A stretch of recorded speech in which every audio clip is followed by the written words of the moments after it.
భారతంలో జరుగుతున్నటువంటి ఆపరేషన్ ఖగర్ ఆదివాసుల పైన మీ అభిప్రాయం ఏంటి దీని మీద?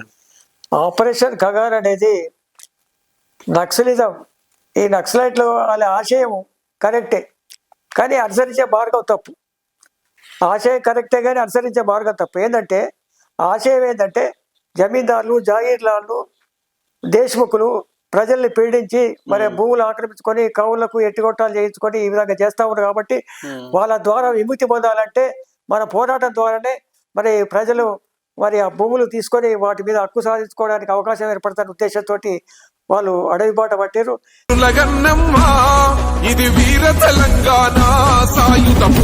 ఏకమైతుంటే అదే ఇంకా ఇబ్బంది అవుతుందని చెప్పి ఊరు పనబడిన తర్వాత దాటాగానే వాళ్ళు ఇక ఇబ్బంది అవుతుందని చెప్పి రైతుల మీద కాల్పులు కాల్చారు. కాల్పులు కాల్చే మొట్టమొదలు కొమ్మిడి హనుమారెడ్డి, తర్వాత బొబ్బల నర్సిరెడ్డి, తర్వాత బండారు మల్లారెడ్డి, వీళ్ళు మొత్తం నేల కొరిగారు. తర్వాత బొబ్బల నక్కల ఎల్లారెడ్డి, నక్కల మల్లారెడ్డి వాళ్ళకు ముఖాలలో తూటాలు పడి పడిపోయారు. ఇంకా కొంతమంది గాయాలైనవి. ఈ విధంగా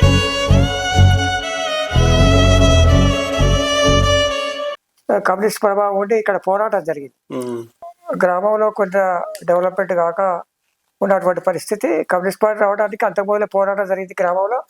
ఆ పోరాట సందర్భంలో అదే కమ్యూనిస్ట్ పార్టీ యొక్క ప్రభావం మన ఊరి మీద ఉండి వాళ్ళ పద్ధతులు అవన్నీ కూడా ప్రజలకు సేవ చేసేటువంటి పద్ధతులన్నీ నచ్చి ఈ కమ్యూనిస్ట్ పార్టీలు ఉంటేనే మనకు ప్రజలకు సేవ చేయడానికి అవకాశం ఉంటుందనే ఉద్దేశంతో ఈ కమ్యూనిస్ట్ పార్టీలకు వచ్చిన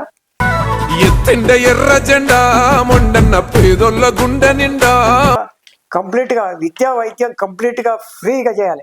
ప్రైవేట్ ఆసుపత్రులకు పోయి డబ్బులు పెట్టలేక ఉన్న ఆస్తులు అమ్ముకొని వైద్యం చేసుకున్నటువంటి పరిస్థితి వచ్చింది.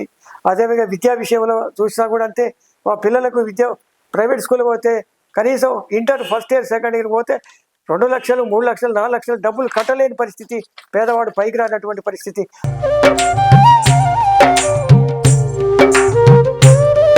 పేపర్ ఫస్ట్ ఎవరో అనుకుంటా పంచేది. అప్పుడు నా పేపర్ రాకనే స్కెల్టన్ ఫస్ట్ అన్నాడు. అంటే అప్పుడు కూడా బక్క ఉన్నా కాబట్టి అస్థిపంజరం అన్నాడు. అంటే నేనే లేచా కానీ మిగతా పిల్లలకు అర్థం కాలే. ఈ గ్రామంలో ప్రతి బిడ్డ రజాకార్ల తుపాకులకు గుండెలు ఎదురుపెట్టి పోరాడారు. పులిగిల్ల గ్రామంలో రజాకార్లకు గ్రామ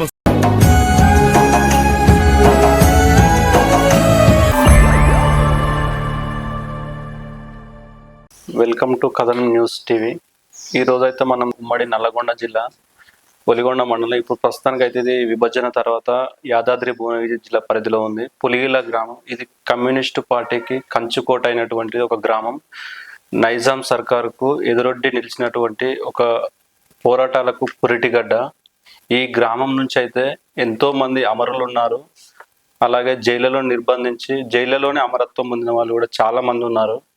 ఈ గ్రామం నుంచి 1981 నుంచి 2001 వరకు సర్పంచ్గా సేవలు అందించిన కొమ్మిడి లక్ష్మారెడ్డి గారితో అయితే ఈరోజు మనం ఉన్నాము. వారితో మాట్లాడి ఒకసారి తెలుసుకుందాం. ఆ రోజున్న పరిస్థితులు ఏ విధంగా ఉన్నాయి, గ్రామాల్లో వారు చేసిన అభివృద్ధి పనులు ఏమిటి, వారి మాటల్లోనే తెలుసుకొని ప్రయత్నం చేద్దాం. మనం చెప్పండి, మీ కుటుంబ నేపథ్యం ఏంది, విద్యాభ్యాసం ఎలా కొనసాగింది? సాధారణ మధ్యతరగతి రైతు కుటుంబం. విద్యాభ్యాసం అంటే 1949లో ప్రైవేట్గా కోలార్ల సత్యరెడ్డి తండ్రి బుచ్చిరెడ్డి గారు ప్రైవేట్గా పాఠశాల ప్రారంభించి పిల్లలకు చెప్పేది. సుమారు ఒక 20 మంది వరకు విద్యార్థులు వచ్చేది. ఆ సంవత్సరం 49 చివరిలో వరకు నేను అక్షరాభ్యాసం నుంచి పూర్తిగా అక్షరాభ్యాసం చేసిన సందర్భంలో ఆ టైంలో 50 ప్రాంతంలో ఒక గవర్నమెంట్ టీచరు పంపారు ఊరికి. అయితే అప్పటికే సత్యరెడ్డి గారు ప్రతి శుక్రవారం సెలవు ఇచ్చేది. బడి శుభ్రం చేసి అలుకుపెట్టి విద్యార్థుల పడి ఇళ్లలోకి వెళ్ళిపోయిన తర్వాత మళ్ళీ ఇళ్లలో బడి తిరిగి అతడు తీసుకొచ్చాడు. ఏంటి అంటే ఇప్పుడు శుక్రవారం సెలవు కాదు, ఆదివారం, ఇక్కడి నుంచి ఆదివారం సెలవు, ప్రభుత్వ ఉపాధ్యాయుడు వచ్చాడు అని కూర్చోబెట్టి ఆ ప్రభుత్వ ఉద్యాయని ఉపాధ్యాయుడిని పరిచయం చేశాడు. అప్పటి నుంచి 1950 నుంచి మనకి ఇక్కడ ప్రభుత్వ పాఠశాల ఏర్పడింది.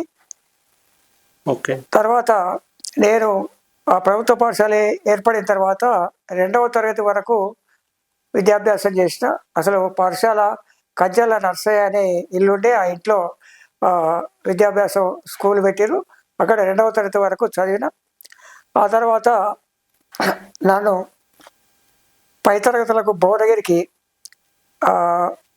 ప్రాథమిక పాఠశాలకు పంపారు. అక్కడ ఈ సత్రెడ్డి గారు నన్ను తీసుకుపోయి ఆ పాఠశాలలో జాయిన్ చేసిండు. అంటే 2వ తరగతి చదివినప్పటికీ కూడా నీ దగ్గర టాలెంట్ ఉందని చెప్పి అతను నన్ను 4వ తరగతిలో జాయిన్ చేశాడు. 4వ తరగతిలో జాయిన్ చేసిన తర్వాత అక్కడ చారి అని ఒక ఉపాధ్యాయుడు మమ్మల్ని జాయిన్ చేసుకుండు. తర్వాత సూర్యనారాయణ అని అతనికి కోపం, వీళ్ళు ఆ చారికి ఏదో లంచం ఇచ్చి ఇలా జాయిన్ అయ్యిందని చెప్పి. అయితే ఆయన చేసినట్టే నన్ను 4వ తరగతి బిలో జాయిన్ చేసాడు చారి. తర్వాత ఈ సూర్యనారాయణ నా మీద ఫస్ట్ సిలో చేసిండు నన్ను.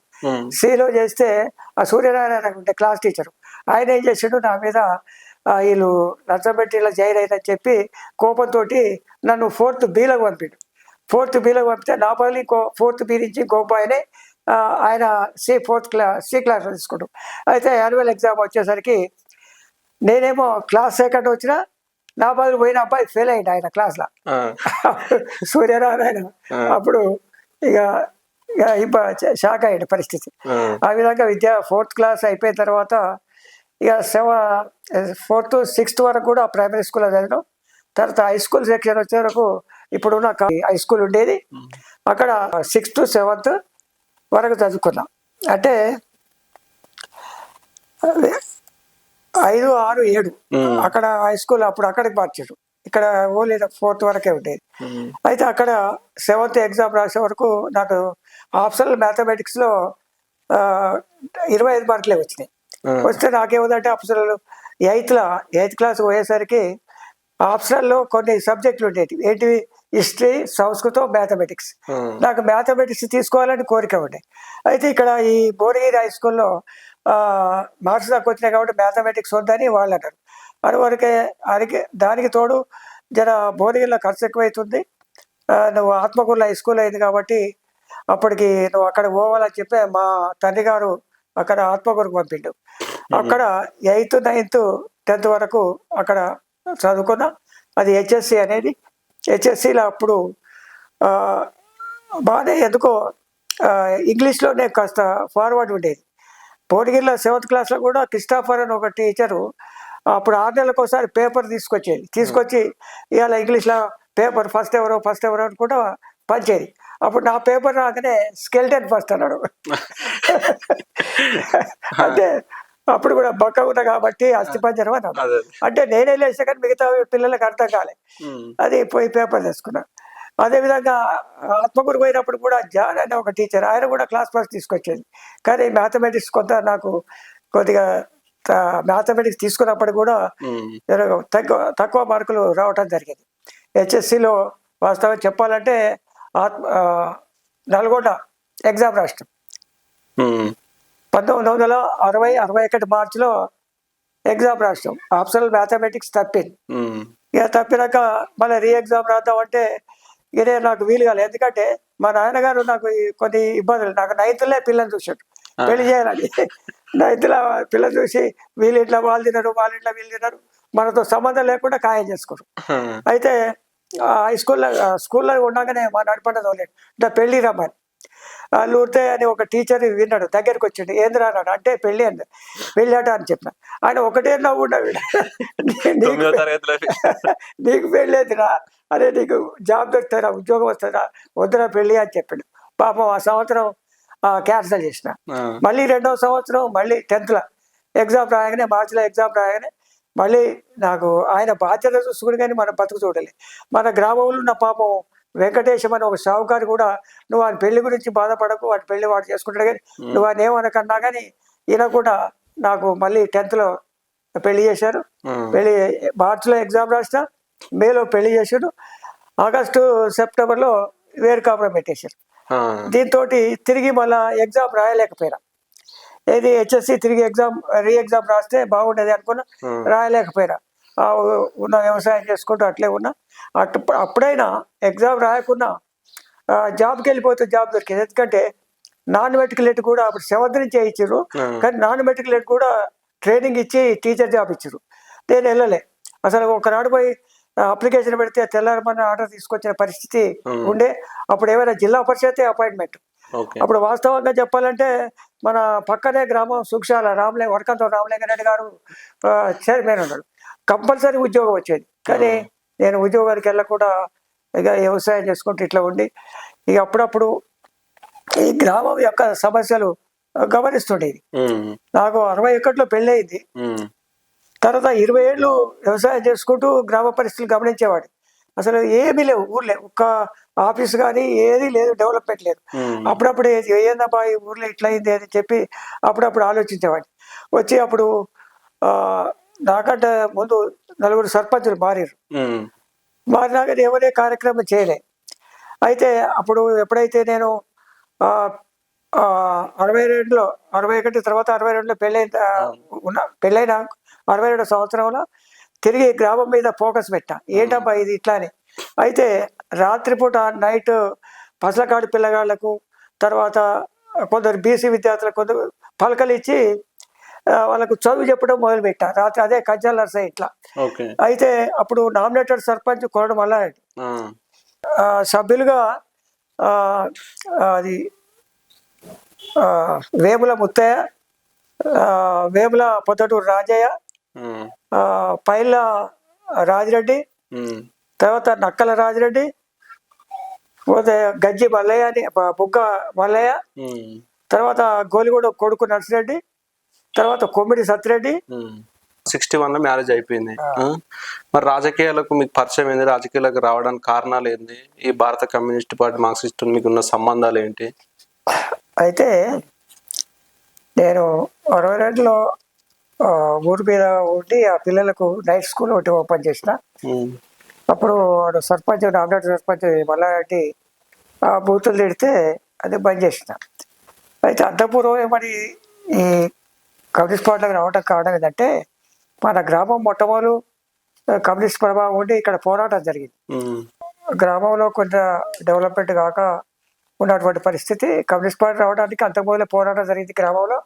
ఆ పోరాట సందర్భంలో అదే కమ్యూనిస్ట్ పార్టీ యొక్క ప్రభావం మన ఊరి మీద ఉండి వాళ్ళ పద్ధతులు అవన్నీ కూడా ప్రజలకు సేవ చేసేటువంటి పద్ధతులన్నీ నచ్చి ఈ కమ్యూనిస్ట్ పార్టీలు ఉంటేనే మనకు ప్రజలకు సేవ చేయడానికి అవకాశం ఉంటుందనే ఉద్దేశంతో ఈ కమ్యూనిస్ట్ పార్టీలకు వచ్చిన.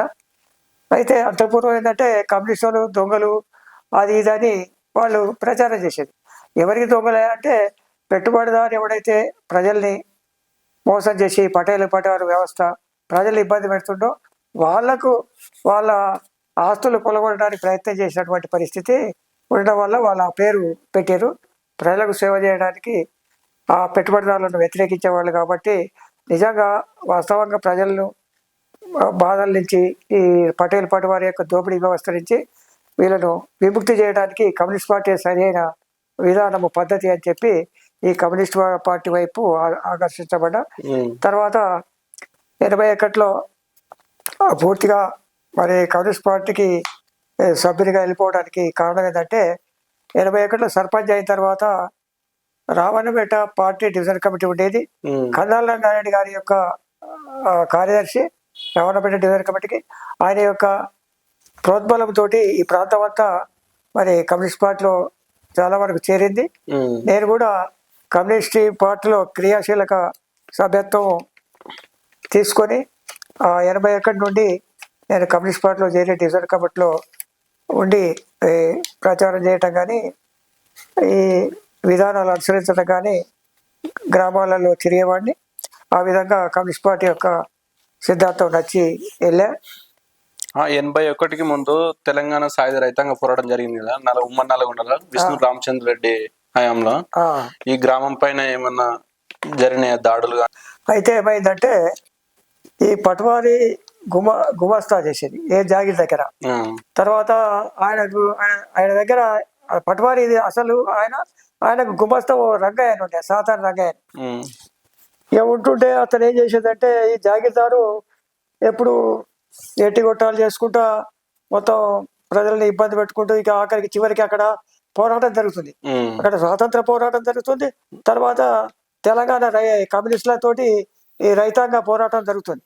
సాయుధ రైతాంగ పోరాటం జరుగుతుంటే ఇది ఎట్లున్నా ఇది మరి వీళ్ళు ఆక్రమించేటట్టున్నారు. ఇక నేను ఈ భూములు అమ్ముకొని పోదామనే ఉద్దేశంతో ఆ జాగీర్దారు భూములు అమ్మడానికి రైతులను పిలిచి ఇగో ఈ బావి ఇంత, ఈ భూమి ఇంత, ఇదంతా అని ధరలు చెప్పాడు. అయితే చెప్పి మీరు కొనాలని చెప్పి రైతులను పురమాయించి వెళ్ళిపోయాడు. వెళ్ళిపోతుంటే అంతలో కమ్యూనిస్టులకు ఈ వార్త తెలిసి వచ్చారు. మీరు జాగీర్ దగ్గర భూములు కొనొద్దు, మొత్తం మన కష్టార్జితంతో మనం సంపాదించుకున్నాం కాబట్టి మీరు కొనకుండా మీరు ఉండండి, అవి కొద్ది రోజుల తర్వాత మనకే స్వాధీనం అయితే చెప్తే ఎవరు రైతులు కొనలేరు. అయితే ఇవన్నీ పటవారి, బుచ్చిరెడ్డి, తర్వాత సాతాని గుమస్తా రంగయ్య వీళ్ళంతా ఏం చేశారంటే వీళ్ళు మొత్తం కమ్యూనిస్టులు ఈ విధంగా భూములు కొనకుండా చేస్తున్నారని జాగీర్దారుకు చాడీలు చెప్పారు. చాడీలు చెప్పి ఏం చేశారంటే జాగీర్దారు వల్ల రేపు మనకు ఈ భూములు దక్కేటట్టు లేవు, కమ్యూనిస్టులు వస్తాయని చెప్పి ఆయన చెప్తే ఆయన కొద్దిగా నిర్బంధం పెట్టే పరిస్థితి తీసుకొచ్చాడు. ఈ గ్రామాన్ని సయ్యద్ హైదర్ అలీ ఖాన్ అని జాగీర్దార్ పరిపాలించేది. ఆయన తర్వాత అతని కుమారుడు సయ్యద్ నాదర్ అలీ ఖాన్ అతని కుమారుడు పరిపాలించే సందర్భంలో ఈ ఘటన జరిగింది. అప్పుడు భూములు అయితే కమ్యూనిస్టులు మళ్ళీ తిరిగి వస్తే ఈ భూములు కొననీయరు, డబ్బులు కట్టనీయరు అని చెప్పి వీళ్ళని ఎట్లున్న అంశాలని చెప్పి రైతు సంఘం నాయకులు ఉంటుంది. రైతు సంఘం నాయకులు ఎవరంటే కొమ్మిడి సత్యరెడ్డి గారు, తర్వాత వాకిడి పెద్దపుల్లారెడ్డి గారు. వీరిద్దరు బాగా రైతు నాయకులు.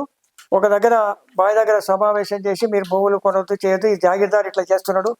ఆయన తర్వాత మరి సాతాన్ రంగయ్య అనే గుమస్తా బాగా ఇబ్బంది పెడుతుంది కాబట్టి ఈ సాతాన్ రంగయ్యని ఊళ్ళు ఉండకుండా చేయాలని చెప్పి ఒకసారి అతని పొయ్యి మీద కుండ అన్నం వండుకోవడానికి ఎసరు పెడితే ఆ కుండ దించి అతన్ని డప్పు సప్పులతోటి బయటకు వెళ్ళగొట్టిరు. అతను వేరే గ్రామం అతన్ని. అయితే వెళ్ళిపోయిన తర్వాత 2-3 మాసాల తర్వాత ఈ కొండబుచ్చిరెడ్డి మళ్ళీ అతన్ని తీసుకొచ్చాడు. అతన్ని తీసుకొచ్చి మళ్ళీ ఊర్లో పెడితే రైతులందరూ బాగా కోపంతో తయారయ్యి ఇక ఇతను ఇట్లా భూములు కొనకుండా ఆయన చేసిండు, ఈయన భూములు కొన మనం ఒత్తిడి పెడుతుండ్రు, ఇదంతా ఇది జరుగుతుంది కాబట్టి కమ్యూనిస్టులు తిరిగి వస్తే ఇట్లా అవుతుందని వాళ్ళు చెప్పారు. కాబట్టి ఈ పటవారి వీళ్ళంతా వీళ్ళు రాకముందే, కమ్యూనిస్టులు రాకముందే ఈ రైతు నాయకుల్ని రైతుల అనసాలనే ఉద్దేశంతో ఒక రాత్రి పోలీసులు గ్రామాలలో తిరిగి ఇప్పుడు కళ్ళు గీత వీళ్ళను బంద్ పెట్టి వీళ్ళు కళ్ళు తాగి ఇబ్బంది పడుతున్నారు అని చెప్పి కమ్యూనిస్టులు బంద్ పెడితే తిరిగి కళ్ళు గీపియాలని చెప్పి పోలీసులు గ్రామాల మధ్య తిరుగుతుంటే ఈ పోలీసులను దొంగసాటుగా వేరే గ్రామం దగ్గర తీసుకొచ్చి వేరే గ్రామంలో ఉంటే అతని దగ్గరికి ఈ పటవారి యొక్క పెద్ద కుమారుడు మల్లారెడ్డి పోయి వాళ్ళను దొంగసాటుగా తీసుకొచ్చి వాళ్ళకు ఆశ చూపి తీసుకొచ్చి రైతులను అణచాలనే ఉద్దేశంతో ఒక రాత్రి మరి రైతు నాయకుల ఇళ్ల మీదకి పోయి కొమ్మిడి సత్యరెడ్డిని, తర్వాత బుగ్గ వీరే ఆ ఇంట్లోనే ఉంటూ ఇంకా కొంతమంది ఉంటే వాళ్ళని పట్టుకొని తీసుకొచ్చి గడీలేసి కర్రతో బేడీలు పెట్టి ఇక ఈ విషయం ఏమైందంటే ఆయన కొమ్మిడి హనుమాన్ రెడ్డి అతను ఈ సత్యరెడ్డి యొక్క చిన్నాయన ఆయన ఊళ్ళోనే ఉండి తెలిసింది ఈ వార్త. గడిలేసిన అలగడి చేస్తే తెలిసింది. ఆయన ఊరు వెలుపల పోయి పెద్దగా ఇప్పుడు సత్యరెడ్డిని పట్టుకున్నారు, ఇట్లా గడిలేసిరని చెప్పి పెద్ద కేకలేస్తే దగ్గర ఉన్న బావులలో అందరూ బోట్లు ఇడిచి ఒకరికొకరు సమాచారం పెంచుకుంటూ పెద్ద ఎత్తున రైతులు వస్తున్నారు. వచ్చి గడి మీద పడి విడిపించాలని ప్రయత్నం చేస్తుండగానే అప్పుడే కొంతమంది రైతులు కూడా అందులో ఉన్నట్టున్నా వీడు ఈ పోలీసులు ఏం చేశారంటే అరే రైతులు ఇంకెక్కువ అవుతుందని చెప్పి వాళ్ళను తీసుకుపోదామని ఊరు బయట వ్యాన్లు పెట్టారు. ఆ వ్యాన్లు ఎక్కిద్దామని తీసుకొచ్చి కొంత దూరం పనవడి దర్వాజ అంటారు, పనవడి దర్వాజ వైపు నడిపించుకోపోతుంటే రైతులు ఏకమవుతుంటే అరే ఇంకా ఇబ్బంది అవుతుందని చెప్పి ఊరు పనవడి దర్వాజ దాటగానే వాళ్ళు ఇక ఇబ్బంది అవుతుందని చెప్పి రైతుల మీద కాల్పులు కాల్చే మొట్టమొదలు కొమ్మిడి హనుమాన్ రెడ్డి, తర్వాత బొబ్బల నర్సిరెడ్డి, తర్వాత బండారు మల్లారెడ్డి వీళ్ళు మొత్తం నేల కొరిగారు. తర్వాత బొబ్బల నక్కల మల్లారెడ్డి వాళ్ళకు ముఖాలలో తూటాలు పడిపోయారు. ఇంకా కొంతమంది గాయాలైనవి. ఈ విధంగా జరుగుతుంటే ఇప్పుడు వీళ్ళు ఏం చేశారంటే వీళ్ళు పడిపోగానే రైతులందరూ కోపంతో అరే వీళ్ళు కాల్చి చంపారు మనోళ్ళని చెప్పి రాళ్లతోటి కర్రలతోటి వర్షాల దాక్కురు పోలీసులు. ఆ వర్షాలకి వెళ్ళి గుంజుకొచ్చి కొట్టిరు. కొడితే 2 పోలీసులు చనిపోయారు. 2 పోలీసులు చనిపోగానే ఇంకా వీళ్ళు ఇక లాభం లేదని చెప్పి పోలీసులు వెళ్ళిపోయి కొంత దూరం ఇక వాళ్ళు వెళ్ళిపోయిన తర్వాత మళ్ళీ చనిపోయిన పోలీసు వాళ్ళని మళ్ళీ వచ్చి వాళ్ళు పోలీసు వాళ్ళు తీసుకుపోయారు. ఈ చనిపోయిన శవాల్ని ఈ హనుమారెడ్డి, నర్సిరెడ్డి, మల్లారెడ్డి వీళ్ళందరినీ ఈ ఖచ్చితంగా దగ్గరికి చేర్చారు. చేర్చి ఇప్పుడు ఈ కొలుబుచ్చిరెడ్డి కారణం దీనికి కాబట్టి పటవారి సాధారణంగా కొలుబుచ్చిరెడ్డి కారణం వీళ్ళు సరిపోవడానికి. కానీ వాళ్ళ ఇంట్లో కావలి పెట్టి తెల్లారంగానే మరి ఆ ఇల్లు తలుపులు ఇరగొట్టాలంటే ఇక్కడ ఉన్న వాళ్ళు కాక కొందరు రైతు సంఘంలో ఉన్న వాళ్ళు కంచెపల్లి ఉన్నారు. కంచెపల్లి జగ్గారెడ్డి వాళ్ళు రామరెడ్డి, నర్సిరెడ్డి వీళ్ళు వాళ్ళందరూ కూడా ఇక్కడికి వచ్చి ఇది ప్రతాప్ రెడ్డి, ఈ ప్రతాప్ రెడ్డి సాహసం చేసి ఆ గనులు తీసుకొచ్చి ఆ దర్వాజా ఎలగొట్టి లోపల రైతులు ఎవడు పటవారి బుచ్చిరెడ్డి తర్వాత సాధారణంగా వీళ్ళుంటారు. వీళ్ళుంటే వాళ్ళను తలవాళ్ళతో నరికి చంపారు. వాళ్ళ నరికి చంపారు. ఆ ఇంట్లో ఇంకొక అతను వాళ్ళ బంధువు కూడా ఉంటే అతన్ని కూడా చంపేశారు. బొంబాయి పిల్ల అతను, ఆయన కూడా చంపేశారు. ఇక లాభం లేదని చెప్పి వాళ్ళందరినీ బయట ఉన్నారు. శవాలు అటు రైతుల శవాలు, ఈ శవాలు మొత్తం ఊరంతా యుద్ధభూమిగా తయారైంది. ఇక ఎట్లాగూ పోలీసులు మళ్ళీ రాత్రికి వస్తారని చెప్పి రైతాంగం ఆలోచించి ఒక ప్లాన్ వేసారు. ఏం చేసారంటే అప్పుడు సున్నపట్టీలు ఉంటే సున్నపురాలు ఉంటాయి. సున్నపురాలు 4 మూల పోసారు.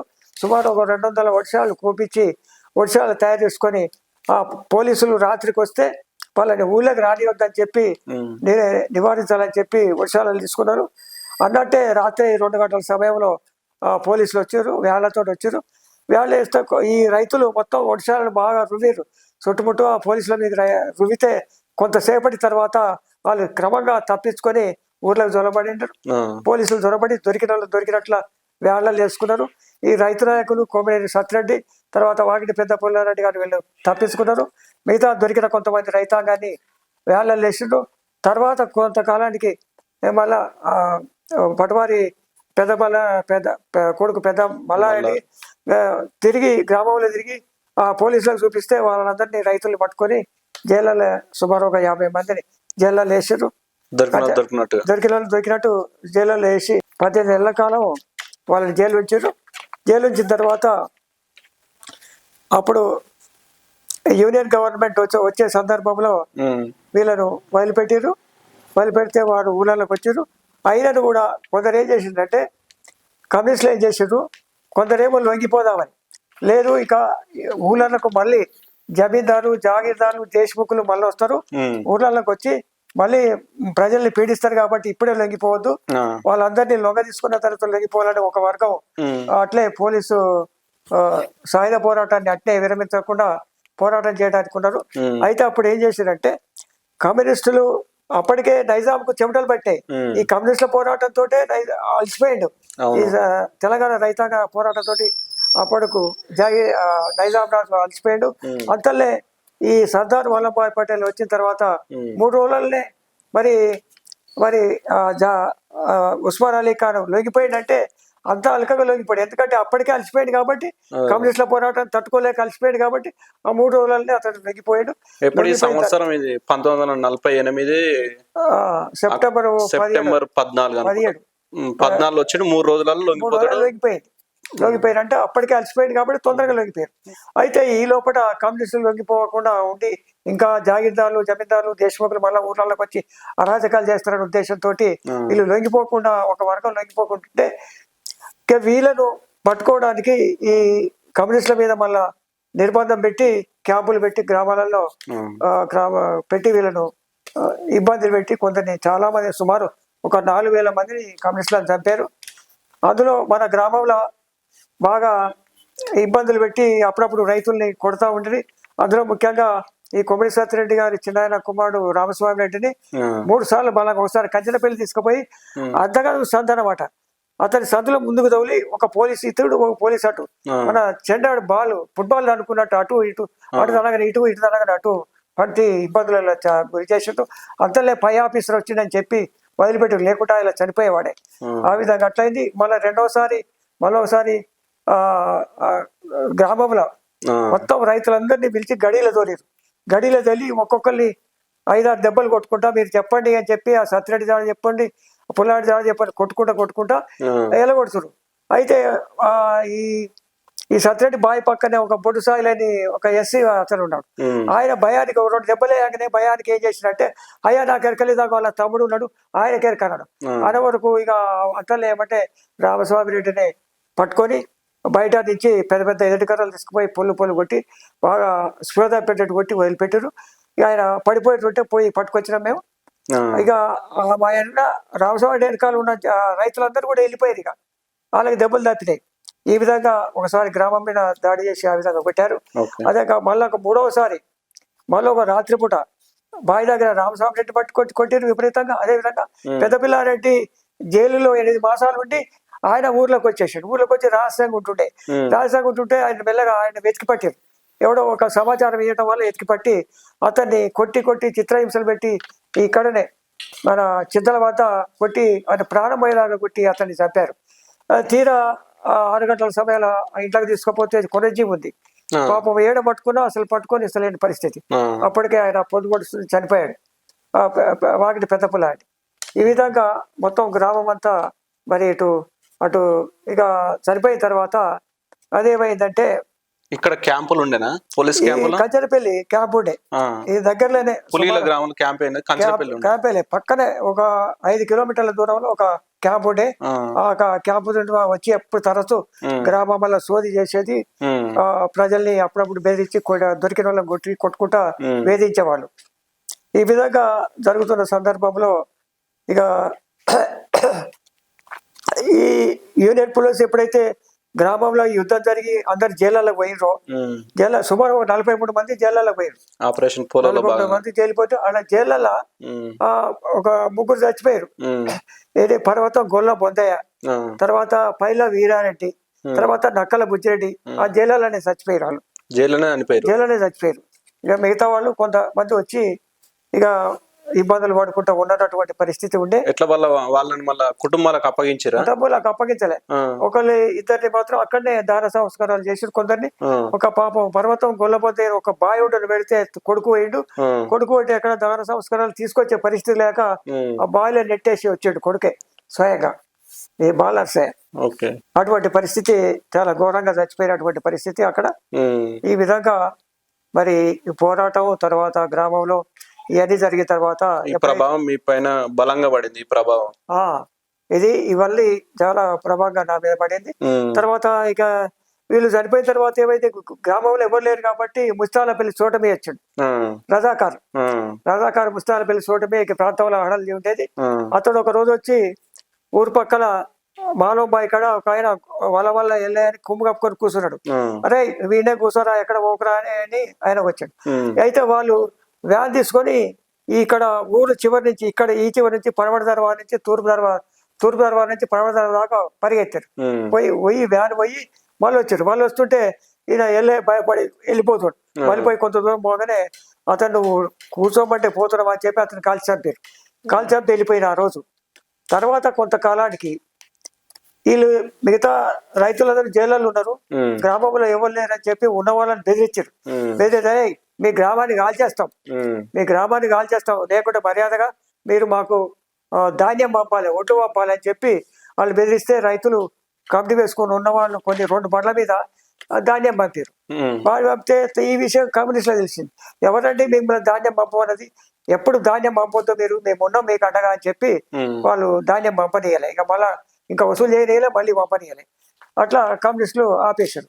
తర్వాత కొంతకాలానికి వీళ్ళు ధాన్యం పంపక ఆపేశారనే ఉద్దేశంతో వాడు కక్ష కట్టి ఒక వ్యాన్ నిండా రజాకారులు వచ్చి ఆ రజాకారులు ఈ ఊరు చుట్టుముట్టి మొత్తం కాల్చేద్దాం దాడి చేద్దామని వచ్చే ప్లాన్లో వాళ్ళు తెలిసింది. వార్త తెలియగానే ఊర్లో ఉన్న జనం అంతా తలుపులు తాళాలు పెట్టి పరిగెత్తి ఊరు వెలుపల పాడిపెట్టాడు. ఈ విషయం కమ్యూనిస్టులకు తెలిసింది. కమ్యూనిస్టులకు తెలిసి 2 దెబ్బలు ఇచ్చారు, అగావు దెబ్బలు ఇవ్వగానే అమ్మ కమ్యూనిస్టులు ఉందని చెప్పి వాళ్ళు ఒర్రె ఉండి అక్కడ ఆ వ్యాన్ అవతల ఒర్రె ఉంటే కింద పడి బొర్లాడుకుంటా పోయి ఆ వ్యాన్ ఎక్కి పత్త లేకుండా పోయారు. ఇక మళ్ళీ ఎప్పుడు కూడా మన పులిగిల కమ్యూనిస్టులు అని చెప్పి వాళ్ళు మన రజాకారులు మన పులిగిల వైపు తొంగి చూడలేదు.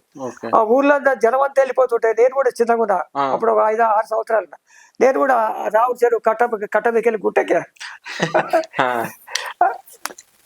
ఆ విధంగా రజాకార్ల ఆగడాలు ఇక్కడ జరిగినాయి. వీళ్ళు పోయిన తర్వాత యూనియన్ పోలీసులు తరచూ గ్రామం మీద పడి బాగా దెబ్బలు కొట్టుకుంటూ ఇబ్బంది పెట్టేవారు.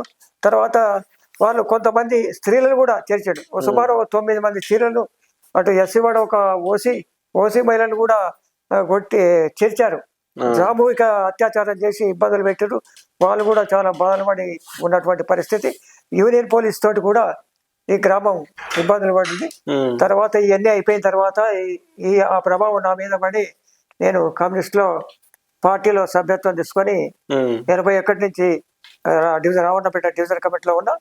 ఆ మధ్యకాలంలో రావణపేటలో డివిజన్ కమిటీ సాగుతున్నప్పుడు నేనేం చేసినంటే వేముల మహేందర్ అని ఎస్సీ పిల్లగాడు, అతడు అప్పుడే విద్యార్థి దశ నుండి నా ఎన్నికలలో వేముల మహేందర్ సగపాక ఎస్ఎఫ్లంతా నా ఎన్నికల్లో సహకరించారు. వీళ్ళు పార్టీలో నా వెనకాల రావటం వల్ల వేముల మహేందర్ని డివిజన్ కమిటీలో పంపి నేను తగ్గా. ఆ విధంగా మహేందర్ని డెవలప్ చేస్తే ఆ అబ్బాయి కొంతవరకు చదువుకున్న వాటిని చాలా కార్యక్రమాలు చేసిండు. ప్రజలలో తలలో నాలుగుగా ఏ పార్టీ అనకుండా అని సమస్యలు ఇక్కడ ఎంఆర్ఓ ఆఫీస్ కానీ, పోలీస్ స్టేషన్ కానీ, ఎండిఓ ఆఫీస్ కానీ అన్ని పనులు చేసి పెట్టేవాడు. మీరు మొట్టమొదటిసారిగా ఎప్పుడు సర్పంచ్ గెలుపొందారో మీరు మొదట తీసుకున్న నిర్ణయాలు ఏమిటి? ఇప్పుడు ఎప్పుడైతే ఇవన్నీ జరుగుతున్నాక పెద్దారెడ్డి ఉన్న కాలం నుంచి ఊరి మీద ఉన్నా. దాని తర్వాత 81లో నేను ఎప్పుడైతే సర్పంచ్ అయినానో 29/6/1981 నుంచి 28/2001 వరకు కొనసాగిన.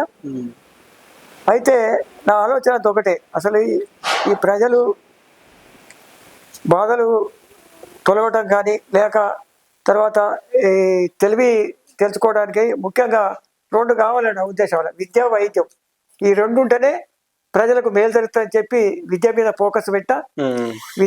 ఫోకస్ పెట్టి అంతమూలే నేను సర్పంచ్ కానప్పుడే యూపీఎస్ కూడా ట్రై చేసి అప్పర్ ప్రైమరీ స్కూల్ అయింది. తర్వాత హై స్కూల్ చేద్దామనే ఉద్దేశంతో హై స్కూల్ చేసిన. హై స్కూల్ మనకు 56లో హై స్కూల్ అయింది. 1956లో హై స్కూల్ అయింది. హై స్కూల్ అయిన తర్వాత ఇక్కడ అప్పుడు పెద్దారెడ్డి గారు వేసిన 2 రూములు, తర్వాత ఈ కమల గుడిసెలు ఇవన్నీ కూడా అవి శిథిలావస్థకు వచ్చేసినాయి. తర్వాత ఏం లేదు. అప్పుడు నేను గ్రామంలో ప్రజల విరాళాల ద్వారా ఒక రూమ్ నిర్మించడం జరిగింది. దానికి శ్రమదానంగా విద్యార్థులు ఏది భువనగిరి లక్ష్మీ నరసింహ కళాశాల విద్యార్థులు వచ్చి నిర్మాణం చేశారు. అది కొంతకాలానికి అది సరిగ్గా లేకపోవడం వల్ల నిర్మాణం జరిగింది. 10% నిధులు 10% నిధులు అంటే 110% డబ్బులు కడితే మనకు రూమ్లు ఇచ్చేటువంటి పరిస్థితి ఆ కాలంలో. అయితే అప్పుడు కొన్ని డబ్బులు కావాలంటే బుగ్గ మార్కయ్య, తండ్రి ఐలయ్య, ఆ తర్వాత పల్లవుల ఐలయ్య వీళ్ళు సహకరించి కొన్ని డబ్బులు ఇచ్చారు. అవి నేను గవర్నమెంట్ కట్టి ఒక 4 రూములు మనకు శాంక్షన్ అయినాయి. 4 రూములు కంప్లీట్ అయిన తర్వాత మళ్ళీ గ్రామ పంచాయతీ నిధులతో ఒక రూమ్ కూడా కట్టడం జరిగింది. ఈ విధంగా హై స్కూల్ కూడా అలానే నడిపేటువంటి ప్రయత్నంలో చేసిన తర్వాత ఏమైందంటే ఈ హై స్కూల్ని అందులోనే ఉంచి ప్రైమరీ స్కూల్ వెనక కడదామని చెప్పి ఆ ప్రైమరీ స్కూల్ పాఠశాల వెనక గల అవసరి రావులమ్మ అనే తల ఉండి అక్కడ జాగా కాకుండా దాని పక్కన జీడిగం వెంకటేశం పాపలింగ స్థలం ఉంది. అది కూడా కొని ప్రైమరీ స్కూల్ అలా మార్చి హై స్కూల్ ఇక్కడే దాని ఉద్దేశంతో అవసర రావులమ్మ కొన్న జలంలో ఎస్ఎఫ్సి నిధులు అక్కడ రూమ్ కట్టడం జరిగింది. కానీ కాలక్రమేణా అది సరిపోదని మరి ఆలోచన వచ్చి తిరిగి ఈ రూములలో 12/20 12x20 అడుగుల దాంతో ఉండే. కానీ పిల్లలు సుమారు విద్యార్థులు 450 మంది పిల్లల దాకా హై స్కూల్లో వచ్చేవాళ్ళు. మన పక్క గ్రామాలు కంచరపల్లి, తర్వాత వీరవెల్లి, ఈ కాటపల్లి పిల్లలు కూడా వచ్చేవాళ్ళు. అయితే సరిపోతలేదు, ఆ గదులు సరిపోతలేవు. 12/20 అంటే 50 మంది పిల్లలు కూర్చోవాలంటే చెమటలు పట్టేది. అప్పుడు కీర్తిశేషులు రామనాథం హెచ్ఎం గారు నన్ను పిలిచి మొట్టమొదలు హై స్కూల్ అయినప్పుడు సిహెచ్ మల్లారెడ్డి గారు హెడ్ మాస్టర్. ఇప్పుడు ఈ హై స్కూల్ నడుస్తున్న కాలంలో హెచ్ఎం ఈ రామనాథం గారి కాలంలో నన్ను పిలిచి చూడండి, పిల్లలు చూడండి, వాళ్ళ అవస్థలు చూడండి అంటే, సార్ విద్యా కమిటీ పిలవండి సార్ అని అన్న. ఏ విద్యా కమిటీ అక్కర్లేదు, నీతో అయితే నువ్వు మొదలు పెట్టని చెప్పాడు ఆయన సలహా. ఆయన ప్రోత్సాహంతో ప్రజలలో పడి విరాళాలు సేకరించి ఈ జక్కా వెంకటరెడ్డి పైల వీరారెడ్డి దగ్గర 3 ఎకరాలు ఊరు పక్కన 30,000 ఎకరం ప్రకారంగా 3 ఎకరాలు 90,000 ఇచ్చి ఆ స్థలం కొని రిజిస్ట్రేషన్ చేసి జిల్లా పరిషత్ నల్లగొండకు హ్యాండ్ ఓవర్ చేయడం జరిగింది. ఓకే. అయితే అంతకుముందు హై స్కూల్ చేసేటప్పుడు మొట్టమొదటి హై స్కూల్ చేసేటప్పుడు ఇక్కడ పిఎస్లో చేసినప్పుడు ప్రభుత్వం ఏం చేసిందంటే 2 ఎకరాల స్థలం కావాలి, 2 ఎకరాల స్థలం చూపిస్తేనే మీకు హై స్కూల్ చేస్తామని అంటే, అయితే అప్పుడు ఏం చేసామంటే దొడ్డి భిక్షపతి తండ్రి రామస్వామి ఆయన ఏం చేసినట్టే ఆయన సొంత 2 ఎకరాలు ప్రభుత్వానికి రిజిస్ట్రేషన్ చేసాడు. రిజిస్ట్రేషన్ చేయడం వల్ల హై స్కూల్ శాంక్షన్ అయింది, లేకుంటే శాంక్షన్ కాకపోవు. ఆ విధంగా మరి భిక్షపతి సేవలు కూడా బాగా ఉన్నాయి. ఆయన భూమి హ్యాండ్ ఓవర్ చేసి ఈ తర్వాత కొత్త కళాకారికి ఇక్కడ హ్యాండ్ ఓవర్ అయిన తర్వాత అది విడుదల పెట్టడం జరిగింది. ఈ విధంగా మరి ఆ 3 ఎకరాలు తీసుకొని అక్కడ మొట్టమొదటి గ్రామ పంచాయతీ నిధులతోటి ఎస్ఎఫ్సి నిధులతో ఒక రూమ్ కట్టినాం. తర్వాత స్వర్గీయ మాధవరెడ్డి గారు కేసీఎస్లో మాధవరెడ్డి గారి సహకారంతో 4 గదులు ఎస్ఎఫ్సి, తర్వాత రెండు రూములు జన్మభూమి నిధుల కింద పూర్తి 7 రూములు పూర్తి చేసి తర్వాత కొంతకాలానికి ఇక్కడ ప్రభుత్వం 2 గదులు ఏర్పాటు చేసింది. మొత్తం ఈ గదికి హై స్కూల్ సరిపడే గదులు ఏర్పడి ఆ విధంగా హై స్కూల్ నడుస్తూ ఉంది. తర్వాత వైద్యం కూడా కావాలి కదా మనకు, మరి వైద్యం కూడా అవసరం అని చెప్పి మొత్తం మండలంలో 7 సబ్ సెంటర్లు ప్రాథమిక ఉప కేంద్రాలు 7 ఉంటాయి. మండలంలో 7 ఉంటే మన పులిగిలగాడు కూడా ప్రాథమిక ఉప కేంద్రం ఉన్నది కానీ అక్కడ మామూలుగా ఒక కిరాయి ఎట్లా నడిచేది, అది కూడా అరకొరనే.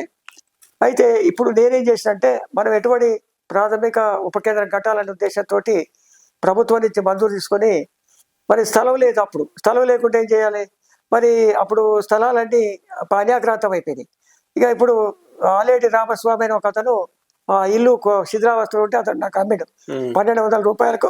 అది గ్రామ పంచాయతీకి ప్రజా విరాళం తనకొని ఆ యొక్క సబ్ సెంటర్ 1995-96లో ప్రాథమిక ఉప కేంద్రం నిర్మాణం జరిగింది. అక్కడ ఒక ఏఎన్ మాత్రమే ఉంటున్నది, తన ఆశా వర్కర్లు అప్పుడప్పుడు కొద్దిగా పనిచేస్తున్నారు. ఏదైనా ఇప్పుడు గ్రామ జనాభా సుమారు ఒక 5,000 మనకు వచ్చింది కాబట్టి ప్రభుత్వం ఒక ఎంబీఎస్ డాక్టర్ను వాళ్ళను వారానికి 2 సార్లు అయినా విజిట్ చేసే ప్రయత్నం చేయాలని ఇప్పుడు అనుకుంటున్నా. ఈ తర్వాత గ్రామంలో విద్యా వైద్యం అయిన తర్వాత పాఠశాల భవనాలు చాలా వరకు పూర్తి అయిపోయినాయి. ఏపోతే వాటర్ స్కీమ్ మండలంలో మొట్టమొదటిసారిగా వాటర్ స్కీము మనకు స్వర్గీయ భీమిరెడ్డి నరసింహారెడ్డి కలవల ప్రభాకర్ రావు గారి యొక్క సహకారంతో సెంట్రల్ గవర్నమెంట్ నిధులతోటి ఇక్కడ 5,15,000 రూపాయలతోటి మరి వాటర్ ఓహెచ్ఎస్ఆర్ ట్యాంకు నిర్మాణం జరిగింది. అదేవిధంగా ఈ గ్రామంలో నల్లాలు కూడా అక్కడక్కడ బజార్ నల్లాలు వేయించడం కూడా జరిగింది. మిల్క్ సెంటర్ అంటే ప్రాథమిక పాల సేకరణ కేంద్రం కూడా అప్పుడు చైర్మన్ పైలాస్ రెడ్డి గారు చైర్మన్, తర్వాత కురవయాది రెడ్డి గారు 25,000 ఇచ్చాడు. పాల కేంద్ర భవనం నిర్మాణం జరిగింది. 1981లో సర్పంచ్ అయిన తర్వాత మొట్టమొదలు గ్రామంలో స్ట్రీట్ లైట్స్ వేయడం జరిగింది. అప్పటి వరకు స్ట్రీట్ లైట్ లేవు గ్రామంలో? లేవు, అప్పటి వరకు స్ట్రీట్ లైట్ లేవు. ఏమైనా అక్కడ గ్యాస్ దీపాలు అక్కడక్కడ పెట్టేది, ఇక స్ట్రీట్ లైట్ మాత్రం నేనే వేయటం జరిగింది మొట్టమొదలే. అది పరిస్థితి. వెనుకబడ్డ తరగతుల వరకు ఇళ్ల సమస్య, ముఖ్యంగా ఎస్సీ వాళ్లకు ఇల్లు లేక ఎక్కువ ఇబ్బందులు పడుతున్న సమయంలో ఒక 4 ఎకరముల భూమి అల్వారెడ్డి వగైరాలకు 2 ఎకరాలు, జేడిగాం వెంకటేశం పాపలింగ వారి 2 ఎకరాలు, 4 ఎకరాలు తీసుకొని ప్రభుత్వం 3వసారి అది గజెట్ పబ్లికేషన్ జరిగింది. 2 సార్లు ప్రయత్నం చేస్తే ఆటంకాలు వచ్చాయి. అయినప్పటికీ కూడా పట్టువలకుండా 3వసారి అది సక్సెస్ చేయడం జరిగింది. ల్యాండ్ సేకరించిన తర్వాత 83-84లో అప్పటి ఎంపీ భీమిరెడ్డి నరసింహారెడ్డి గారి కోట నుండి 50 ఇండ్లు మరి ఎస్సీ వాడకు మంజూరు చేయించి అవి మొదట 35 ఇండ్లకు 315 రూపాయలు కట్టాల్సిందే. అది కొంతమంది వెనకబడ్డారు, 15 మంది 315 కడితే మొదలు 35 ఇండ్లు, తర్వాత 15 ఏళ్ళు 50 ఏళ్ళు పూర్తి భీమిరెడ్డి నరసింహారెడ్డి గారి కోట నుంచి మంజూరు పూర్తి కాబడ్డాయి. తర్వాత ఎంపీ మధు ఎంపీ మధు గారి నుండి అప్పుడు కూడా 85-86లో వడ్డేరవాడలో ఒక వాటర్ ట్యాంకు నిర్మాణం చేయడం జరిగింది. వైద్యం గురించి హాస్పిటల్, పేదల గురించి ఇళ్ల పట్టాలు, ఇళ్ల నిర్మాణం. ఇంకా యాదగిరెడ్డి గారు 23 ఇండ్లు ఇచ్చాడు కానీ సింగిల్గా. ఎక్కడెక్కడ ఈ ఇళ్ళు అవసరం ఉండి వాళ్ళు కట్టుకునే శక్తి ఉండవు 23 ఇండ్లు ఇస్తే అట్లా కొంతమంది మాత్రమే కట్టుకున్నారు. సుమారు ఒక 10 మంది మాత్రమే కట్టుకుని మిగతా వాళ్ళు కట్టుకోలేని పరిస్థితి. గోల్గూడలో కూడా పాఠశాల భవనం, ఎస్ఎఫ్సి నిధులతో సైడ్ కాలువలు, మరి గ్రౌండ్ లెవెల్ వాటర్ ట్యాంకు 10,000 లీటర్లతో మంచినీటి కొరకు 4 బోర్లు వేయాలి. నేను 1981 నుంచి 2001 వరకు 2 బోర్లు ఉన్నటువంటి మంచినీటి పంపులకు 19 బోర్ పంపులు ఫిట్ చేయించడం జరిగింది. వరుసగా 1981 నుంచి 2001 వరకు కూడా సర్పంచ్గా మీరు చేశారు కదా. ప్రజలు మీ మీద ఏ విధమైన విశ్వాసం పెట్టుకొని 20 ఏళ్ళు పరిపాలించే సేవకునిగా ఎన్నుకోవడానికి కారణం ఏందని మీరు అనుకుంటున్నారు? 81 నుంచి 20 ఏళ్ల కాలంలో ప్రజలు బాగా సహకరించారు. గ్రామాభివృద్ధికి విరాళ సేకరణ కానీ ప్రతి విషయంలో కూడా ప్రజలు సహకరించి గ్రామ యువకులు వీళ్ళంతా సహకరించారు. గ్రామ యువకులలో ఒకసారి టీవీ పాఠశాల అభివృద్ధికి పైసలు అవసరం ఉంటే ప్రొజెక్టర్ కూడా తెచ్చిపెట్టాం. ఆ ప్రొజెక్టర్ తెచ్చిపెట్టినప్పుడు బద్దం రంగారెడ్డి, నక్కల మల్లారెడ్డి, కళ్యాణ్ సుదర్శన్ రెడ్డి, తోటి భిక్షపతి వీళ్ళందరూ కూడా సహకరించి గ్రామాభివృద్ధికి సహకరించినటువంటి పరిస్థితి. మీ పీరియడ్ లో అత్యంత కష్టమైన పని ఏదనిపించింది? ప్రతిపక్ష వాళ్ళకు కూడా అవకాశం దొరకకుండా మొత్తం ప్రజల మద్దతుతోటి అన్ని పనులు కూడా చేయడం జరిగింది. వాళ్ళు పెద్దగా వ్యతిరేకించిన దాఖలాలు కూడా లేవు. వాళ్ళు నన్ను ఇబ్బంది పెట్టేటువంటి పరిస్థితి ఏం జరగలేదు. ప్రజలు సహకరించారు కాబట్టి వాళ్ళకి అవకాశం అనేది నేను ఇవ్వలేనటువంటి పరిస్థితి. ఆ విధంగా పరిపాలన జరిగింది. మరి ఈ రోజున్న పరిస్థితులలో చూసుకుంటే కమ్యూనిస్ట్ పార్టీకి ప్రజలు దూరం అవుతున్నారు కదా. ఆ రోజు మీరు 20 ఏళ్ళు పరిపాలించారు కదా. ఈ రోజు ఎందుకు ప్రజలు దానికి దూరం అవుతా ఉన్నారు? ప్రజలు కమ్యూనిస్ట్ పార్టీకి దూరం అవడం ఏంటంటే పెట్టుబడిదారు యొక్క కుయుక్తులు ప్రజల్ని ఇబ్బందుల పాలు చేసి వాళ్లకు స్వతంత్రంగా బతకడానికి అవకాశం కల్పించకుండా వాళ్ళని ఇబ్బందులలో కుట్టి ఇబ్బందులకు లోనై వీళ్ళంతా ఎన్నికలలో కానీ ఎక్కడ కానీ విపరీతమైన డబ్బులు మద్యము అలవాటు చేసి ప్రజల్ని ఉచితాలకు అలవాటు చేసి ఎవరైనా ప్రభుత్వాలు ఉచితాలు ఇస్తాయో అని ఎదురు చూసుకుంటూ ఆ విధంగా వాళ్ళు పోతున్న సందర్భంలో కమ్యూనిస్ట్ పార్టీలకు కొద్దిగా ఆదరణ తక్కువైతుంది. ఎందుకంటే ఇంకా తక్కువైనప్పటికీ కూడా ఒక మాట చెప్పాలంటే ప్రతి విషయం కూడా కమ్యూనిస్టులు లేవనెత్తి ప్రజా సమస్యలు, ధర్నాలు, పికెటింగ్లు చేస్తేనే అధికార పార్టీ వాళ్ళు జడిసి పనులు చేస్తున్నారు. పనులు చేయకపోతే ప్రజలు మళ్ళా కమ్యూనిస్టుల వైపు వెళ్తారేమనే ఉద్దేశంతో విద్య కానీ, వైద్యం కానీ, ఎక్కడ కానీ ఏ సమస్య జరిగినా, కార్మికుల సమస్యలు కానీ అన్ని సమస్యలు కూడా వీళ్ళు ప్రభుత్వం దృష్టికి ప్రజలలో చైతన్యం తీసుకొస్తారు. కాబట్టి ఆ విధంగా మరి ఈ కమ్యూనిస్ట్ పార్టీలకు భయపడి వాళ్ళు కొన్ని పనులు చేయడం వల్ల మరి ప్రజలు మనకు అర్థం చేసుకోకుండా మొత్తం వీళ్ళే అధికార పార్టీ చేస్తుంది అనే భ్రమ ఉంటుంది. కానీ వీళ్ళు పోరాటం వల్ల చేస్తున్నటువంటి భ్రమ తక్కువగా ఉంది. కాబట్టి పోరాట ఫలితంగా మరి పనులు అవుతా ఉన్నాయి.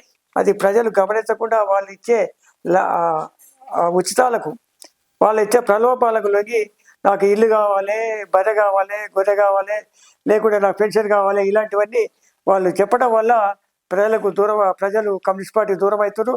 దీనివల్ల ఒక రకంగా చెప్పాలంటే ఇండైరెక్ట్గా వెనకడగా బానిస సమాజం ఉండేది. ఈ ఇండైరెక్ట్గా బానిస సమాజం వస్తుంది నా అభిప్రాయం. ఎందుకంటే ఎప్పుడు ఎంతకాలం ఈ ఉచితాలు ఇస్తారు? మనిషిని స్వతంత్రంగా వాడు బతకడానికి బతుకుతెరువు వేయించు, పని కల్పించు, అవన్నీ చేసు. ఇప్పుడు భారతదేశంలో మొత్తం ఇప్పుడు మేము అభివృద్ధి చెందింది కొంతవరకు చెందలేదంటలేము. అయినప్పటికీ కూడా ఇప్పుడు రైల్వేలు కానీ, విమానాలు కానీ, రోడ్లు కానీ, తర్వాత ఈ అన్నీ కానీ ప్రాజెక్టులు కానీ కొంతవరకు అవుతున్నాయి. అయినా కానీ ఎవడు లాభపడుతుండు? పెట్టుబడిదారి వ్యవస్థనే లాభపడుతుంది. కానీ సామాన్య జనం, అట్లా పనిచేసే కార్మిక జనం, మధ్యరకం అదావిధిగా అట్లే ఉంది. ఉదాహరణకి ఇప్పుడు ఒక కోళ్ళ ఫారం ఉందనుకోండి. కోళ్ళ ఫారానికి రైతు అప్పులు తెచ్చి నిర్మిస్తుండ్రు. ఆయన పెట్టుబడిదారు ఆ కోళ్ళు ఇస్తుండు, దానా ఇస్తుండు, కొంతవరకు కోడికి కొంతవరకే ఇస్తున్నాడు. కానీ ఎక్కువ లాభం మొత్తం పెట్టుబడిదారు అనుభవిస్తుండ్రు. ఆ విధంగా ప్రతి విషయంలో కూడా పెట్టుబడిదారి వ్యవస్థ మొత్తం సామాన్యులు పేదరికం అన్నంత కొల్లగొడుతుంది. వాళ్ళకు సరి అయిన వేతనాలు ఇవ్వక ఆ విధంగా కార్మిక వర్గానికి కనీస వేతనాలు కూడా అమలు చేయకున్నటువంటి పరిస్థితులలో మరి పెట్టుబడిదారీ వ్యవస్థ మోసంతో దాని మోసానికి వీరు బలైతా ఉంటారు. అదేవిధంగా రైతాంగ విషయానికి వచ్చినప్పుడు రైతులకు పేరుకు మోడీ గారు 2,000 ఇస్తున్నాడు. 2,000కు నిన్న మొన్ననే బస్తాకు 200 పెంచాడు. అట్లా ఒక 10 ఎకరాలు ఇస్తే 10 రోజులు 20,000. ఇట్లా ఓ చేత ఇచ్చి ఓ చేత గుంజుకున్నట్టే ఎరువులకు, క్రిమిసంహార మందులకు అన్నిటికీ ధరలు పెంచి వాళ్ళు ఇచ్చే ఉచితాలు కూడా ఎందుకు పనికి రాకుండా రైతుకు గిట్టుబాటు ధర కాకుండా ఇబ్బందులు పడుతున్నాయి. ఆ గిట్టుబాటు ధర కూడా కల్పించినట్టే కల్పించి సమయానుకూలంగా అవి ధాన్యం కొనక అడ్డికి పావుసేరు దళారులకు అమ్ముకున్నటువంటి పరిస్థితి రైతాంగం కూడా బాధపడుతున్నటువంటి పరిస్థితి ఉంది. ప్రభుత్వాలు ఎంత చెప్పినా ఇంకా వేల కోట్ల పెట్టుబడులతో పడిగెత్తుతున్నారు. వాళ్ళ చేతికి దిగి మనం పనిచేయవలసినటువంటి పరిస్థితి వస్తున్నది. కాబట్టి ఇంకా కూడా ప్రజలు మేల్కొనాలి. మేల్కొని వాస్తవాన్ని గమనించినప్పుడే మరి ఈ దేశంలో మనం కొద్దిగా ప్రజలు సుఖంగా బతుకుతారు. లేకుంటే ఇబ్బందుల పాలై ఎన్ని ప్రభుత్వాలు 70 సంవత్సరాలు కాదు ఇంకా 70 సంవత్సరాలైన మాయమాటలతోటి ఈ ప్రభుత్వాలు నడిపిస్తున్నాయి. బానిస సమాజం ఇండైరెక్ట్ గా జరుగుతుంది. ఎందుకంటే ఇబ్బందులు పడుతున్నావు రైతు సుఖపడతలేడు. అప్పులు చేసి అప్పులు మిగులుతున్నాయి. కానీ పంట ఎక్కువ వచ్చిన గిట్టుబాటు ధరలు లేక దానికి అవసరమైన వ్యవసాయ రంగ పనిముట్లు ట్రాక్టర్లు కానీ ఇవి కానీ అవి కానీ విపరీతమైన ధరలు పెంచి ఏమాత్రం గిట్టుబాటు లేకుండా చేస్తున్నాడు. కాబట్టి ప్రజలు ఇది గమనించి మరి ఖచ్చితమైన ప్రజారాజ్యం వస్తే తప్ప లేకుంటే అది ముందుకు సాగనటువంటి పరిస్థితి మరి దేశంలో ఇంకా కొనసాగుతుందని మేము భావిస్తున్నాం. ఆ విధంగా ఇప్పటికైనా ప్రజలు పోరాటాల వైపు మళ్ళాలి. వాళ్ళకున్న సమస్యల మీద మర్యాదకు ఇచ్చేటోడు లేడు. పోరాటం చేస్తే తప్ప ఈ బానిస బతుకులు పోవు. కాబట్టి ఖచ్చితంగా ప్రజానీకం అంతా కూడా సమస్యను అర్థం చేసుకొని ముందుకెళ్లాల్సిన అవసరం ఉంది. ఆ పని ఇప్పుడు కమ్యూనిస్టులు కొంతవరకు చేస్తున్నారు కాబట్టి ఈ మాత్రం పనులు చేస్తున్నారు. లేకుంటే అది కూడా చేసకపోయే వాళ్ళు ఈ పెట్టుబడిదారీ వ్యవస్థ. కాబట్టి ఆ విధంగా మన ప్రజలు చైతన్యం చేయాలంటే ముఖ్యంగా కంప్లీట్ గా విద్యా వైద్యం కంప్లీట్ గా ఫ్రీగా చేయాలి.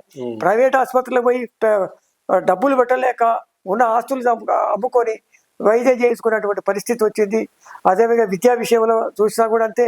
మా పిల్లలకు ప్రైవేట్ స్కూల్ పోతే కనీసం inter first year second year పోతే 2 లక్షలు 3 లక్షలు 4 లక్షలు డబ్బులు కట్టలేని పరిస్థితి. పేదవాడు పైకి రానటువంటి పరిస్థితి. ప్రభుత్వం గురుకుల పాఠశాలలు అలాంటివి పెడతా ఉన్నారు. అవి కొంతవరకే పరిమితం అవుతున్నాయి. కాబట్టి పూర్తి ప్రజలకి అందుబాటు విద్యార్థులకు అందుబాటులో లేకుండా పరిస్థితి ఉంది. కాబట్టి అందువల్ల విద్య అట్లాగంది, వైద్యం కూడా పూర్తిగా డబ్బులతోటి కూడుకున్నటువంటి పరిస్థితి. కాబట్టి ఎప్పుడైతే విద్యా వైద్యం ఫ్రీగా అవుతుందో అప్పుడు కొంతవరకు ప్రజలు మరి సుఖంగా ఉండి మరి తన పనులు చేసుకునేడానికి అవకాశం ఏర్పడుతుందని భావిస్తూ ఇక్కడ గ్రామం దగ్గర ఉన్నటువంటి కమ్యూనిస్ట్ పార్టీ చిహ్నం ఉంది కదా, దీన్ని ఒకసారి వ్యతిరేక శక్తులు కూలగొట్టినట్టుగా తెలుస్తా ఉన్నది. ఎవరు ఎప్పుడు కూలగొట్టారు? దానికి గల సంఘటన గల కార్యక్రమాలు ఏం తీసుకున్నారు మీరు కమ్యూనిస్ట్ పార్టీ తరఫున? పేదవాడికి శత్రువు అని పేదవాళ్ళను ఉసిగొలిపి 1991 రాజీవ్ గాంధీ చనిపోయినప్పుడు ఒక చిహ్నం ఉండే, గ్లోబ్ ఆకారంలో మంచి చిహ్నం ఉండి ఆ చిహ్నాన్ని మరి పేదవారి ద్వారానే కూల్చేసినటువంటి పరిస్థితి. పేదవాళ్ళు ఇప్పుడు పెట్టుబడిదారుల యొక్క మనస్తత్వంతో వాళ్ళకు సపోర్ట్ చేసి ఆ విధంగా చిహ్నాన్ని కూడా పేదల గురించి వాళ్ళ గురించి పోరాటం చేస్తే వాళ్ళే మనల్ని వ్యతిరేకించి వాళ్ళే మన చిహ్నాల్ని కానీ కొందరిని ఇబ్బంది పెట్టేటువంటి పరిస్థితులు కూడా మరి పేదవాళ్ళను తయారు చేసి పెట్టుబడిదారు యొక్క మోసాలకు బలి అవుతున్నటువంటి పరిస్థితి. అది కూడా ఈ గ్రామంలో జరిగింది. రెండవసారి చిహ్నాన్ని నిర్మించుకోవడం జరిగింది. ప్రజలు మొన్నటి వరకు కూడా బాగానే ఉండేది. క్రమంగా వాళ్ళు పెట్టుబడిదారుల యొక్క మోసాలకు లొంగి మరి ఆదరణ తగ్గిపోతున్నటువంటి పరిస్థితి గ్రామంలో ఏర్పాటు చేస్తున్నది. ముఖ్యంగా యువకులు వీళ్ళంతా కూడా ఒక రకమైన చెప్పాలంటే వాళ్ళ యొక్క అలవాట్లు గంజాయి కానీ డ్రగ్స్ కానీ తీసుకొని బాగా భవిష్యత్తు వాళ్ళ బతుకులు పాడు చేసుకున్నటువంటి పరిస్థితి ఉంది. వాళ్ళు డ్రగ్స్ కానీ వాళ్ళు గంజాయి లాంటివి అలవాటు పడకుండా మరి ప్రభుత్వాలు తీసుకునే చర్యలు కానీ వాళ్ళు గట్టిగా పకడ్బందీగా తీసుకొని అటువైపు వెళ్లకుండా వాళ్ళకు ఉపాధి కల్పించాలి. ఉపాధి కల్పించి వాళ్ళను ఎటు దురలవాట్ల వైపు వెళ్లకుండా పొద్దున్న లేస్తే ఉపాధి గురించి ఆలోచించే పద్ధతులలో ప్రభుత్వం చేస్తే కొంతవరకు మరి మేలు జరుగుతుంది. ఆ విధంగా గ్రామంలో కూడా జరుగుతూ ఉంది. ఆ విధంగా జరిగినట్టయితే యువకులంతా గ్రామం గురించి ఆలోచించి గ్రామాభివృద్ధికి మరి ఈ దురలవాట్లకు లోటు కాకుండా మరి తోడ్పడి ఆ విధంగా ముందుకు తీసుకోవాలని గ్రామ యువకులందరూ ముందుకు తీసుకెళ్తారని, మంచికి ముందడుగు వేసి మరి గ్రామాన్ని ఇంకా అభివృద్ధి ప్రదంలో చాలా అవసరం ఉంది. ఇంకా గ్రామానికి రోడ్లు లేవు 4 వైపులా. ఇప్పుడు ఉదాహరణకు పులిగిల్ల కంచరపల్లి రోడ్డు, అది అక్కడ మా రేపాక మాకు అది అక్కడ కేంద్రం, దేని కేంద్రం అంటే ఈ సొసైటీ కేంద్రం, అది రేపాక. అక్కడికి పోవాలంటే తార్ రోడ్డు లేదు, అన్ని గుంతలమై ఉన్న రోడ్లు ఉన్నాయి. అక్కడ తార్ రోడ్డు కావాలి. అట్లాగే పులిగిల్ల కేర్చిపల్లి రోడ్డు 40 సంవత్సరాల క్రితం నిర్మించింది, అన్ని గుంతలమయం అయిపోయింది. అది గుంతలు పూర్తి చేయడానికి ప్రభుత్వం మరి రోడ్లు ఎంతో బాగా చేస్తూ ఉంటుంది. మరి అది వెంటనే మరి దాని నిర్మాణానికి నిధులు మళ్లించి మరి ఆ నిర్మాణం పూర్తి చేయాలి. అట్లాగే పులిగిల్ల కదిరేగూడెం నాంచర్పేట రోడ్లు వేయాల్సిన అవసరం ఉంది. బావలకాడి కూడా రోడ్లు వేయాలి. ఇంకొకటి ఏంటంటే ఒక రెవెన్యూ సైడ్ నుంచి చూస్తే మరి ప్రజలకు, రైతాంగానికి చాలా ఇబ్బందులు ఉన్నాయి. ఒకప్పుడు జాగీర్దార్ కాలంలో ఎవరు ఎట్లా పోయినా, పానాలు నెమ్మడిపోయినా ఎవరు ఇబ్బంది పెట్టేవారు. కానీ ఇప్పుడు రైతాంగం ఏం చేస్తుందంటే, నా పట్టా భూములకు వెళ్ళొద్దు బయటికి, కాబట్టి మీరు కొంత డబ్బులు చెల్లించాలనో లేకుంటే ఇంకా స్థలం ఇవ్వాలని చెప్పి ఆ విధంగా మరి రైతులు వాళ్ళే తగాదా పడుతున్నటువంటి పరిస్థితి. ప్రభుత్వం ఖచ్చితంగా ఈ పానాదులు తెచ్చి మరి సర్వే చేసి, ఆ సర్వే ప్రకారంగా పానాదులు తొలగించి, వాళ్ళ రికార్డులని తొలగించి మొదట ఉన్న భూములన్నింటి చివరి భూముల వరకు పోవడానికి పానాదులు ఏర్పాటు చేయాలి. ఆ విధంగా ప్రభుత్వం చొరవ తీసుకొని మరి ఆ బావుల దగ్గరికి కానీ తర్వాత వ్యవసాయ భూముల దగ్గరికి మరి రోడ్లు వేస్తే బాగుంటుంది. ఆ విధంగా మరి ప్రభుత్వం చర్య తీసుకోవాలని మరి కోరటం కూడా జరుగుతూ ఉంది. ఇంకా అనేక సమస్యలు ఉన్నాయి, రోడ్లు వేయాలి. తర్వాత విద్యార్థులకు క్రీడా ప్రాంగణం లేదు, ఇక్కడ క్రీడా ప్రాంగణం కూడా ఏర్పాటు చేయాలంటే ఈ కోట్లలో ఉన్నది 2 ఎకరాలు కనీసం కొని ఓ క్రీడా ప్రాంగణం కూడా ఏర్పాటు చేయాలి. అదేవిధంగా ఇక ఒక గ్రంథాలయం కూడా ఇక్కడ లేదు. ఒక గ్రంథాలయం ఏర్పాటు చేయడానికి మరి ఇప్పుడు వచ్చిన ప్రజాప్రతినిధులు కానీ ప్రభుత్వం కానీ మరి ఒక గ్రంథాలయం కూడా ఏర్పాటు చేయడానికి ప్రజాప్రతినిధులు ప్రయత్నం చేయాలి. మనం కూడా ప్రయత్నం చేయాలని ఆలోచిస్తున్నాం. గ్రంథాలయం ఏర్పాటు ఒకటి కావాలి ఊర్లో. గ్రామంలో ఇందిరమ్మ ఇళ్ళు 43 మంజూరైనాయని చెప్తున్నారు. 43 ఇళ్ళు మంజూరైతే కనీసం 20 మంది కూడా కట్టుకుంటలేరు. కారణం ఏంటంటే కట్టుకోలేని పరిస్థితి వాళ్ళది. ఒక ఇటుక 10 నుంచి 10.50 పైసలు, 11 రూపాయలు. సిమెంట్ ధర, సీకు ధర, ఇసుక ఒకప్పుడు 2000, 3000 వచ్చేది, ఇలా 6000 రూపాయలకు ఒక ట్రాక్టర్ ఇసుక. అన్ని రకాలుగా రేట్లు పెరిగినాయి. ఇసుక కానీ, సిమెంట్ కానీ, ఇటుక కానీ, కంకర కానీ, రౌతు 10-12 రూపాయలకు ఒక రౌతు, మామూలు రౌతు. అదే పెద్ద రౌతు అయితే 15 రూపాయలు. రౌతు, ఇటుక, సిమెంటు, సీకు అన్ని రకాల ధరలు పెరిగినాయి. కాబట్టి మామూలు 5 లక్షలు ఇచ్చినప్పుడు కూడా కట్టుకోలేనటువంటి పరిస్థితి. కొందరు మొదలుపెట్టి ఇంకో 5-6 కూడా అట్లే కట్టలేదు. కేవలం కొన్ని డబ్బులు ఉన్న వాళ్ళు 2-3 మాత్రమే కట్టారు. కాబట్టి ఈ విధంగా ఇందిరమ్మ ఇళ్ళ పేరుతోటి గొప్పలు చెప్పడం కాదు, ఖచ్చితంగా ఆ ఇళ్ళు వాళ్ళ పరిస్థితిని బట్టి కంప్లీట్గా వాడు ఫ్రీగా కట్టియాలి. ఫ్రీగా కట్టిస్తే తప్ప కట్టుకునేటువంటి పరిస్థితులు లేదు. కాబట్టి ప్రభుత్వం ఆలోచించాలి.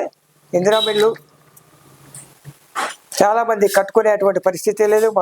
మన పులిగిలలో 43 వస్తే కనీసం 20 మంది కూడా పూర్తిగా కట్టుకోలేనటువంటి పరిస్థితి ఉంది.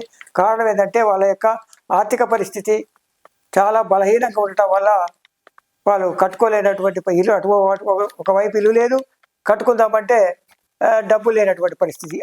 ప్రభుత్వం ఇచ్చిన 5 లక్షలు అది పూర్తి చేస్తేనే అప్పుడే ఇస్తారు. కాబట్టి అది ఏ మాత్రం సరిపోవు, వీళ్ళ దగ్గర శక్తి లేదు. కాబట్టి ఈ లబ్ధిదారుల దగ్గర శక్తి లేకనే వదిలిపెడుతున్నారు. కాబట్టి ఖచ్చితంగా ప్రభుత్వం ఇది ఫ్రీగా కట్టేయాలనేది నేను డిమాండ్ చేస్తాను. మధ్య భారతంలో జరుగుతున్నటువంటి ఆపరేషన్ ఖగర్ ఆదివాసుల పైన మీ అభిప్రాయం ఏంటి దీని మీద? ఆపరేషన్ ఖగర్ అనేది నక్సలిజం. ఈ నక్సలైట్లు వాళ్ళ ఆశయం కరెక్టే, కానీ అనుసరించే మార్గం తప్పు. ఆశయం కరెక్టే కానీ అనుసరించే మార్గం తప్పు. ఆశయం ఏంటంటే జమీందారులు, జాగీర్దారులు దేశముఖులు ప్రజల్ని పీడించి మరి భూములు ఆక్రమించుకొని కవులకు ఎట్టిగొట్టాలు చేయించుకొని ఈ విధంగా చేస్తా ఉన్నారు కాబట్టి వాళ్ళ ద్వారా విముక్తి పొందాలంటే మన పోరాటం ద్వారానే మరి ప్రజలు మరి ఆ భూములు తీసుకొని వాటి మీద హక్కు సాధించుకోవడానికి అవకాశం ఏర్పడుతున్న ఉద్దేశంతో వాళ్ళు అడవి బాట పట్టారు. కానీ పెట్టుబడిదారి వ్యవస్థ బలంగా చాలా బలంగా ఉంది కాబట్టి మనకు ఆ విధంగా కుదరదు బాబు, మీరు అట్లా వెళ్ళొద్దు, ఆ విధంగా కాదు, ప్రజల నుండి మనం ప్రజల ద్వారా విప్లవం తీసుకురావాలి తప్ప తుపాకీ కొట్టడం ద్వారా విప్లవం రాదని మన కమ్యూనిస్ట్ పార్టీలు కొన్ని చెప్పినప్పుడు కూడా ముఖ్యంగా సిపిఎం చెప్పినప్పుడు కూడా మీరు సీలింగ్ ఫ్యాన్ల కింద కూర్చోమరిగారు, మీరు సుఖపడమరిగారు, మీతో కాదు, నిజమైన దేశభక్తులు మేమే ఖచ్చితంగా ఇది సాధిస్తామనే ఉద్దేశంతో తుపాకీ కొట్టడం ద్వారా రాజ్యం వస్తుందని చెప్పి అడవులకు వెళ్ళిపోయి ముఖ్యంగా వారు అమిత్ షా ఆయన చాలా సీరియస్గా మాట్లాడతారు. ఏమిటంటే అరే చర్చలు చేయండి, వాళ్ళతో చర్చలు చేయాలంటే వాళ్ళతో చర్చలు చేసే ప్రసక్తే లేదు, మేము వాళ్ళు లొంగిపోవడానికి కూడా అవకాశం ఇవ్వకుండా ఉట్టిగా కూడా పట్టుకొని వాళ్ళు అన్యాయంగా ఈ దేశంలో ఉన్నటువంటి పౌరులు ఇక్కడ ఉట్టి పెరిగిన వాళ్ళు దేశం కొరకు వారు ఒక ఆశయం గురించి వెళ్ళారు కాబట్టి ఆ ఆశయాన్ని మరి సరైన మార్గం కాదని మనం నచ్చజెప్పి వాళ్ళు లొంగ తీసుకునే బదులు వాళ్ళు అనవసరంగా చంపడం అనేది గౌరవం. మన పిల్లల్ని మనమే పాములు మిగినట్టు మన పిల్లలు తనమే మిగినట్టు ఈ విధంగా మనం చంపుతా ఉన్నాం. కానీ ఇప్పటికైనా మరి ఆ కగారును ఆపి వాళ్ళ మిగిలిన వారిని చర్చలు పిలిచి అందరినీ లొంగిపోవడానికి అవకాశం ఇచ్చి మరి ఆ విధంగా వాళ్ళు జనజీవన శ్రవతల్లో కలిసి ప్రజల్లో ఉండి ఖచ్చితంగా మరి మనం ప్రజల విప్లవం సృష్టించాలనే దాని మీద వాస్తవంగా ఇంకా చాలా కష్టాలు ఉన్నాయి ప్రజలకు.